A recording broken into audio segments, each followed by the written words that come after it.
Hello, lovelies, and welcome to another episode of Making Stories Knits With.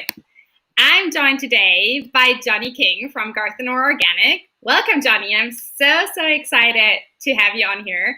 I am really glad that we were able to make this work because I've been a huge fan of everything that you do at Garthenor since we first met, which I believe was in Nottingham quite a few years ago at the Yarn Expo. A while ago. Yeah, and we'll dive into all of the work that you do at Garthenor in a little bit. I just want to quickly check that everything is working correctly on the live stream, but it seems to be the case. Great. So everyone who's watching, feel free to send us questions or comments because I can see them here and I'll pass them on to Jonny in our question segment towards the end of the episode. Alrighty. Over to you, Jonny. Do you want to introduce Garthenor and maybe yourself a little bit and tell our viewers a little bit more about what you do? Yeah, so I'm one half of Garthenor Organic. We are a tiny little yarn company based in mid Wales. We produce certified organic, climate positive, breed specific yarns produced entirely in the UK. So we work with farmers up and down Britain to source the fleece, take it through production and produce our yarns. Wonderful. Which, by the way, I looked through my stash. I have a couple of things that are knit up. I also have these two, which I'm hoping will show up okay on the camera, which I actually picked up when we saw each other the last time, which was at EYF last year. So this, I was actually laughing when I pulled them out of my stash because they were supposed to be something for my then yet unborn baby, who's now turning 9 months. So yeah. They are lovely. It's your Rona space. It's a fingering 4-ply in a natural shade called Shale.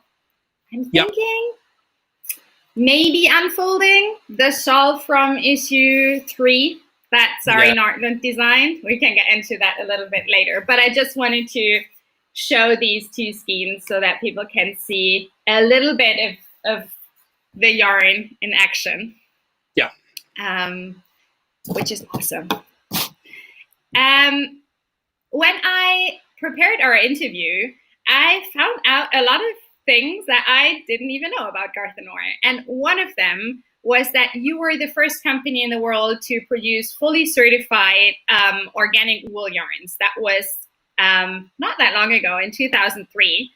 And it turns out you even helped write the standards for what that organic certification means.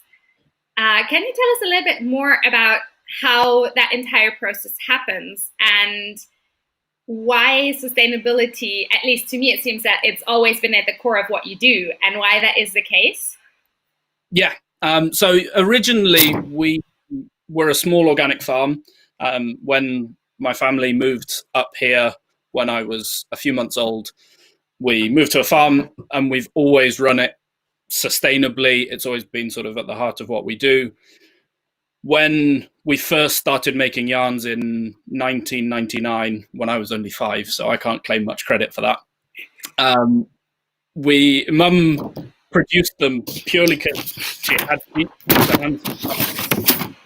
a mill that was just 5 miles down the road, and it just seemed like it made sense. And then when we thought, well, we're an organic farm, surely we can sell this as organic.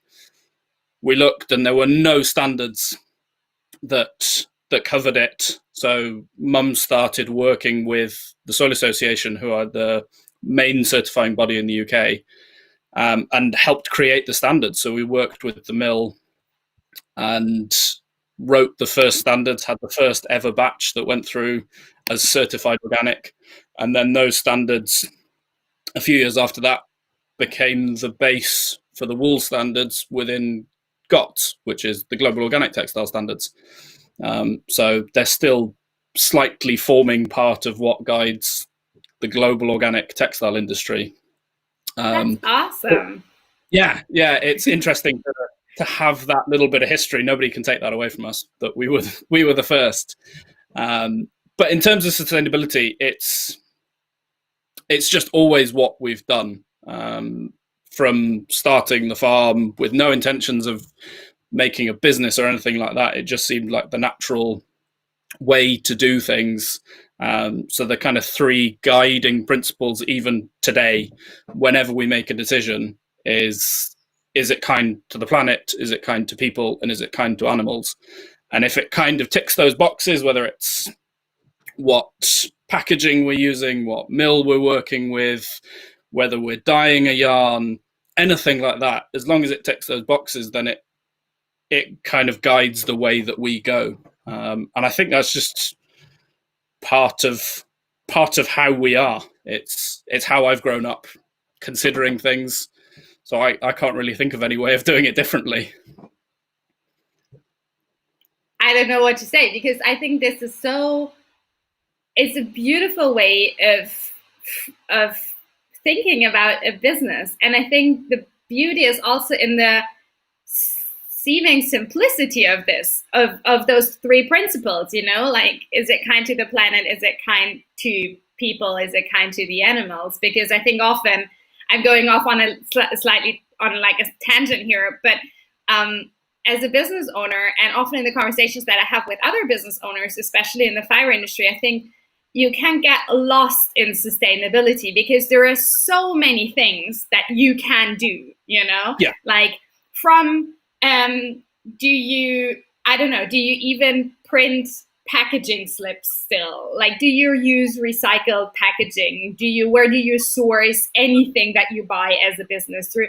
And it can quickly be overwhelming. And so I really love that, you have those three boxes, and with every decision that you take, it kind of makes it a little bit easier figuring out whether it's really the one that you want to take as a business. Does that make sense? Yeah, absolutely. Because one thing I think we all have to realize, especially whether it's running a business, whether it's just day-to-day life, we're going to have an impact. We're going to make a footprint. We're going to cause damage just by being. So it's kind of about taking just the little steps that you can, to try and mitigate that, and to try and kind of look and think, maybe if I switched out from plastic packaging to paper packaging, or whether I tried to work with more local suppliers, whatever the small little steps that you can do, it just helps to guide, because ultimately, yeah, it's just the way that we can all sort of make a small change. And it would undoubtedly be much simpler if we didn't have these kind of benchmarks that we set ourselves. I probably get an email twice a week asking if we want to work with a mill in Asia or a scourers in Italy or something like that, which is fine. There's nothing wrong with those decisions. But it would be a lot easier if I just loaded it into a container and 6 months later some yarn came back. But that's just not how we do it. Yeah.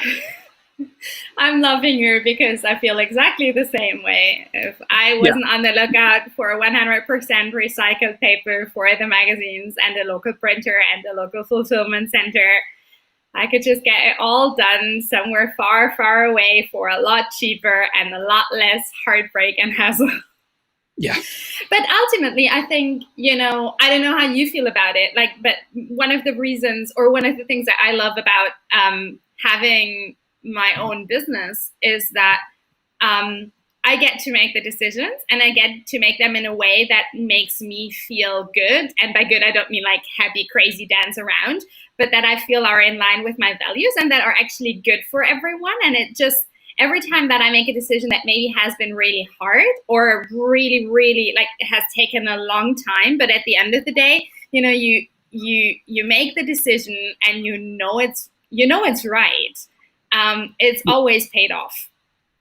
Yeah, I think one of the things that makes it all worthwhile is whether we're speaking to a customer, whether it's at a show or anything like that, I can stand there confidently and say, any question you ask me, I'm happy to answer it. I don't need to hide any step of this. And it's the same for you when, as you say, with paper, if they say, is this printed sustainably? You can stand there and say, yes, I can say that confidently.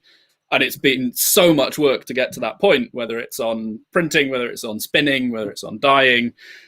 But if you can stand there and say, challenge me on it, and I'm confident that we have made good decisions here, it's a really freeing principle to be able to not have to hide any aspect of what we do. It's a heck of a lot less stressful as well. Yeah. Let's dive a little bit into some of the facets of sustainability that you have at Garthenor. I have a little list here. So your yarns are all GOTS certified. You plant a tree for every item that you sell. You're working towards 100% recyclable packaging, and you're a climate positive business. Yeah. Let's unpack these a little bit.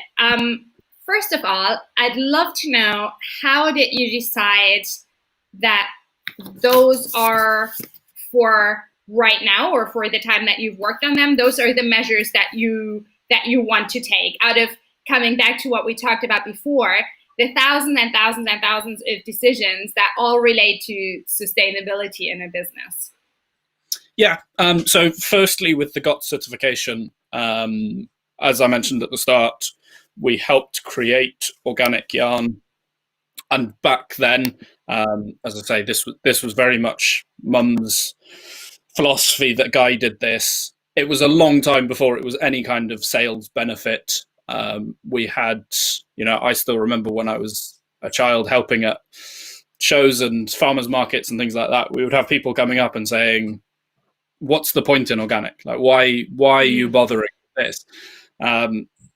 Since then, obviously, these days it's become a lot more well known. People are looking for it, and with the GOTS certification, what it enables a customer to do when they pick that up and they see that logo, that every step has been independently certified, has been inspected, and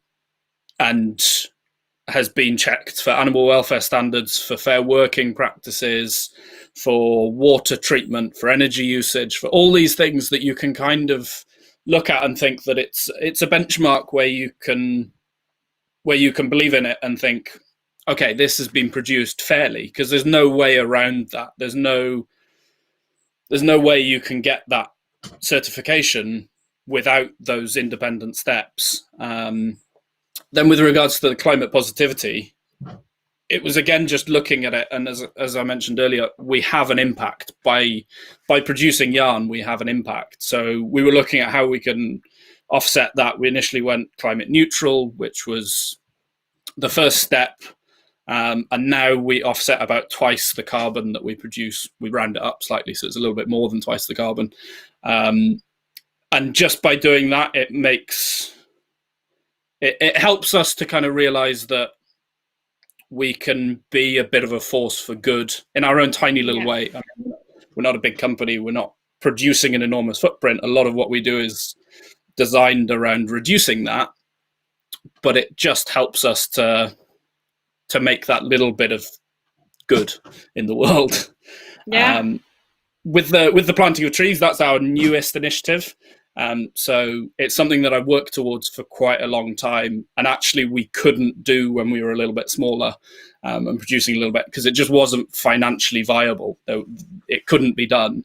Now, because we're slightly bigger, we're producing slightly larger amount of yarn. We work with an organisation called the Eden Reforestation Organisation that plant trees on our behalf. So at the end of every month, we tally up what we sold. And a tree is planted, and there's sort of no catches or anything like that. If you buy a skein, you've planted a tree, which again is just a nice way to be able to do a little bit of good. Yeah.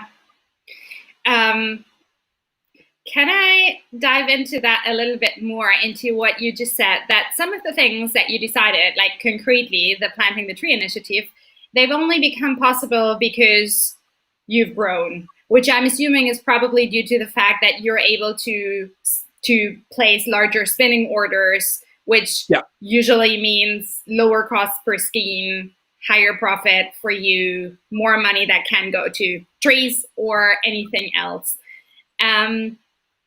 Was that a conscious decision then, through that progression when you grew, that you like continuously thought about, okay, now we're in this stage, what else can we do in terms of sustainability, what else can we afford? Or was that something that grew organically? This is going to sound like a really bad joke. Yeah, welcome to the land of bad jokes.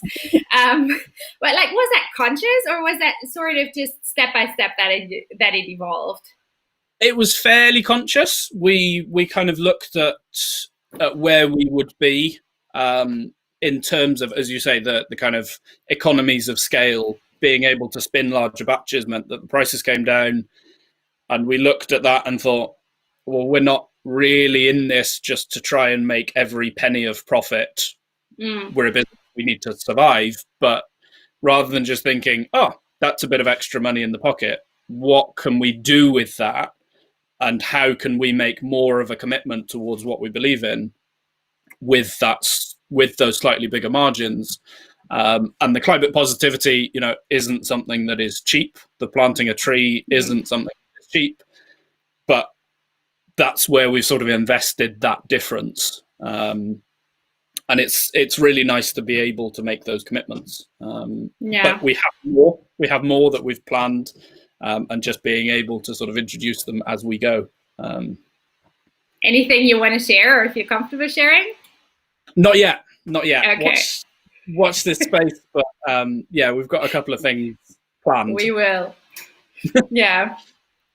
It's a really inspiring perspective, and it's something I'll definitely take away, the climate positive approach and also the planting the trees thing, because the same applies to us. Obviously, economies of scale, the larger my print runs are, the cheaper the books are for me, the more money we can distribute to sustainable causes. So but I think it's also just, I don't know if any other fellow business owners are watching this, I think it's inspiring to think about the steps that you can take towards sustainability at the place where you're at right now in your business. Like, you don't have to be gigantic. You don't have to make, hundreds of thousands or millions of euros in revenue to make a change. Yeah, you can start small, and I think that's the responsibility that we all have.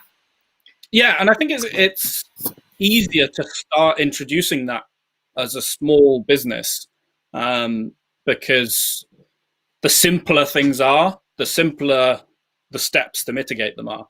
If we're selling 100 kilos of yarn a month, it's much easier to start at that point and say, right, what is the impact of this, than it would be now selling a bit more than that. There's a lot more facets, there's a lot more companies, farms, miles involved.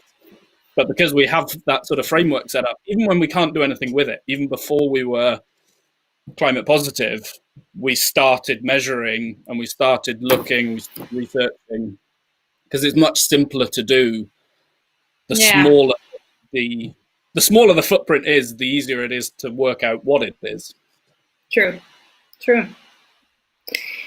Let's talk about one specific process in the production of your yarn that I'm really curious about, because when I first met you at Nottingham Yarn Expo, if I'm not mistaken, you didn't have any dyed yarns. I think it was all natural shades. And then at some point, you introduced dyed shades. So, which I'm assuming added a whole nother level of complexity to the entire business.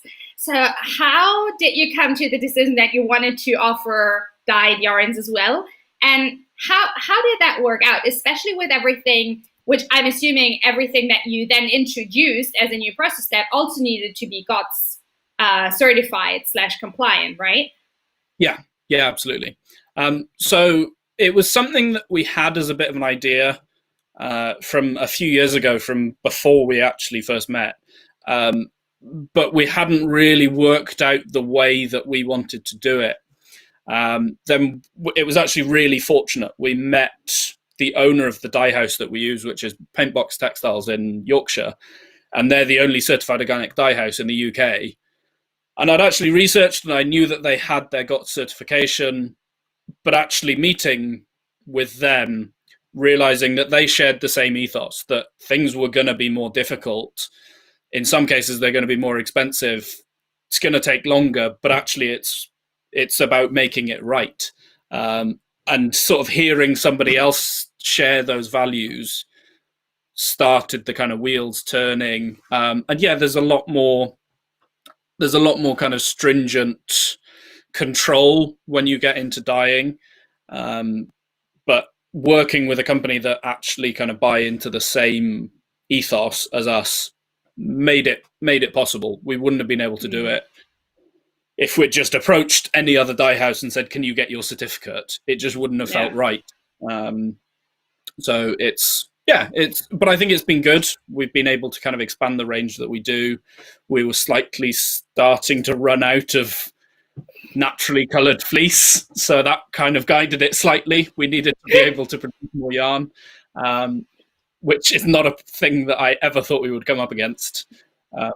But yeah, that's sort of what guided it a little bit. Yeah, fascinating.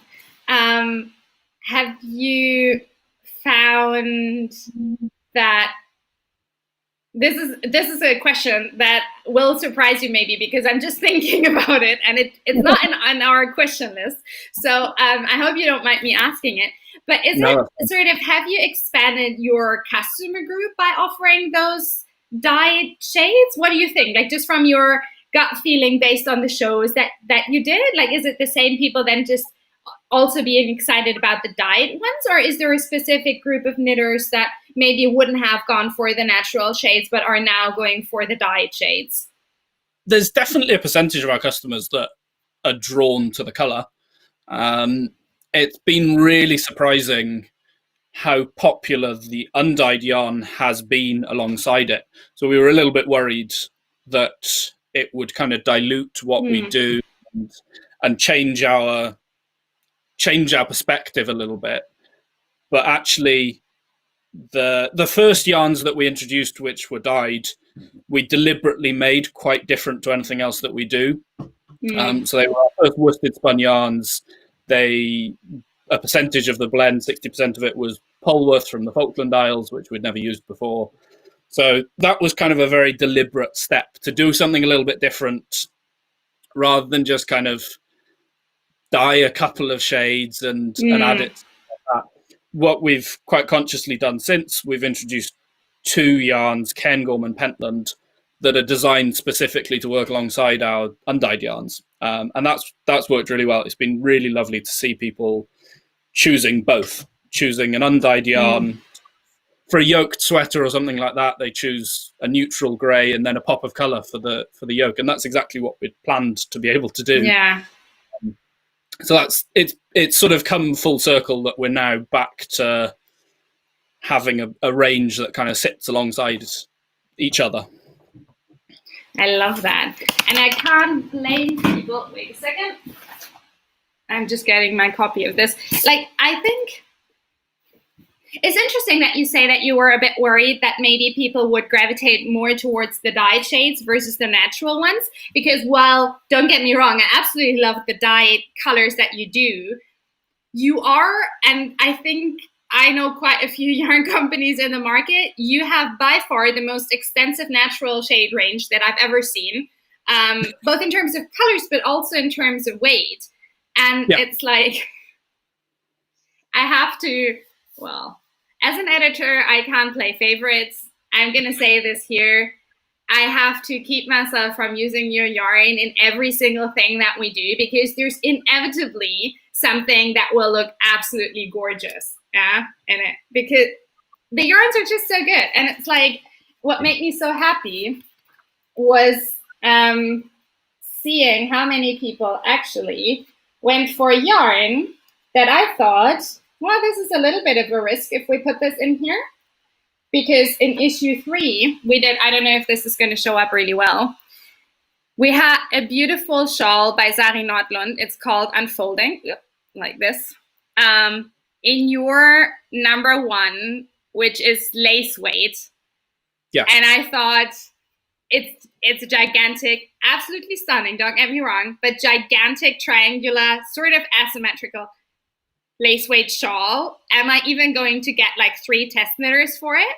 And it's been the second most popular pattern of that entire collection, which made me so, so happy. And a lot of the versions that I've seen are knit up in various shades of your natural yarns. And all of them are stunning. So it's been really nice to see that. I mean, it's always fun when I get that email from you that says, we're thinking of using your yarn in this pattern. And I know that I don't even need to open it. It's just sort of, obviously, which is really nice to see, and sort of to see other people embracing that. You'll know as a creator, when you've worked so hard behind the scenes on something, when somebody embraces that and runs with it, it's a really lovely feeling. Yeah. And that also just made me happy, circling back to what you said before, that you're able to order much larger spinning runs right now, like seeing that all of that hard work that has been going on for decades is like, people see it, people value it. Which is kind of a segue into one more, maybe a little bit of a more personal question, because this is something that I was intrigued by. I think I'm not entirely sure if we actually had that conversation in Nottingham or maybe a little bit later. But when I learned about your personal background and that your original plan was not to become a part of Garthenor, was it? No, not at all. I think if you had said sort of 5 years ago that this is what I'd be doing, I probably wouldn't have believed you. My kind of background is that I worked as a graphic designer. I decided that I wanted to move into doing freelance work, and anybody that's done anything freelance will know the first thing is, how much money can I save? So I moved home, moved back in to where I'd grown up, and Mum, the agreement was, she said, right, well, you can live here if you work on some labels and work on, I think it was a website, first of all, that the wool business needed. And she said, right, if you complete this, I won't charge you rent. And then, so I finished the website. Yeah, that seems all right. I finished that, and then some labels needed doing, and then some leaflets, and then needed some help at a show. And then it just, I never went freelance. I never quite got the chance. I had about 2 clients, and they're long gone. Well, yeah. Well, one, I love the website. I'm assuming you're still the one responsible for it. Yeah. I've even talked to a friend of mine, to Marina, you know Marina. I've joked to her approaching you if maybe you want to do a bit of consulting work for us on our website. Joke aside. But I love that journey, like that unlikely, so you said that unlikely way into the yarn business. Has it been like you were, well, this year not obviously because of Corona, but last year I think you were at quite a few shows, and you had planned to do quite a few shows here as well. Is that do you find the knitting world like a comfortable crowd, or is that something that you had to get used to a little bit? I definitely had to get used to it. So the first show that I did was Edinburgh Yarn Fest, which was you went in with the yeah. I still remember one moment where we were right next to the entrance, our stand, and Mika, the organizer, came round just before opening on the first day, just to check that everything was all right, knowing that it was my first show. And I pointed to the crowd that was queuing up, and I said, "There's so many people here."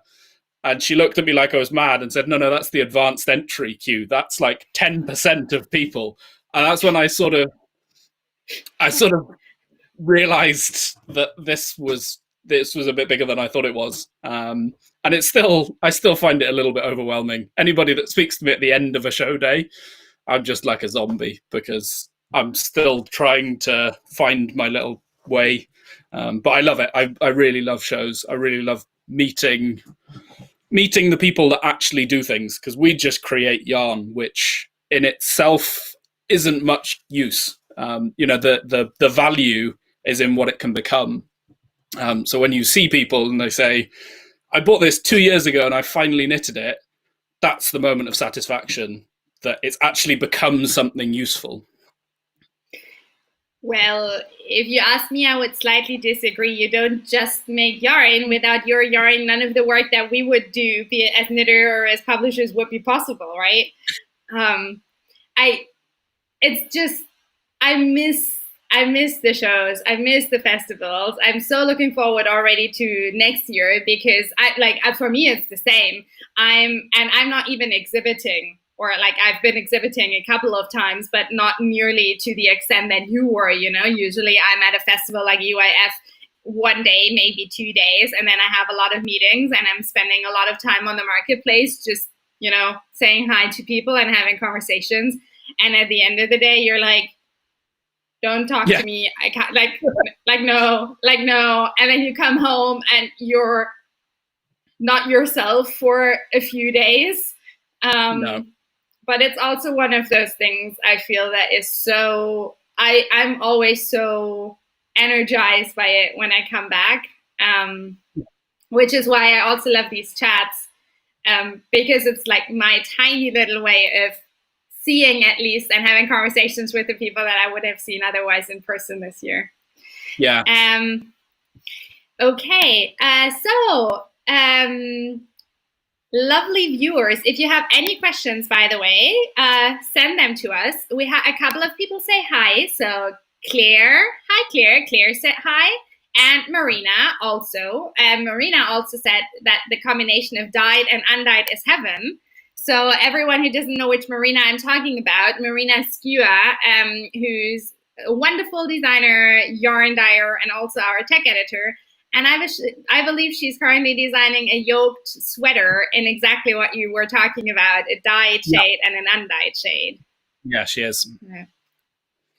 Yeah. People, if you're curious about that design, go to the YouTube episode, the very first live stream that was actually with Marina. Click over in the down bar to the Instagram link to her Instagram, which is also just at Marina Skua, Skua. And I think it's one of the last posts where you can see the yoke, which is gorgeous. Yeah. Marina's so good in designing. Sorry. That's okay. I'm really excited about that one. I'm always messaging Marina like, let me see it. Like, progress report. Yeah. Okay. Let's talk about knitting. You want to show what you're knitting on? Yeah, so for anybody that doesn't know me, I'm a bit of a novice knitter. By having approached this in a little weird way to get to the company, I think most people start making yarn because they love knitting. I started making yarn because I love the fibre. I love what happens up to that point. So I'm a bit of a novice knitter. At the moment, in fact, I'm doing a really nice simple pattern. It is by Gudrun Johnston. It's a nice chunky hat. So it's sort of perfect. I'll hold that up so that you can see it a little bit. I don't know how well you can see that. Ooh, I think I might have knitted that one. What's the name of the pattern? I've got it just behind the... I think something with F? Yeah, Phaedra. Yes! Oh, it's a gorgeous pattern. It's really nice. It's also really nice for me not being an expert knitter. It's written really, really well. And I love our chunky yarn. It's one of my favorites. Our best sellers are the lace and the 4-ply, but I've got sort of quite a special place in my heart for the chunkier weights. I've sort of always grown up with them. Sort of being clad in hats and mittens and everything from when I was tiny. So it's what I know, and it's sort of what I lean to a lot. Well, I love that. Do you have a collection of like your kids, like when you were little, like the clothing that maybe your mom made for you? Yeah, we've got a big box in the attic of some of the sort of tiny little jumpers and things.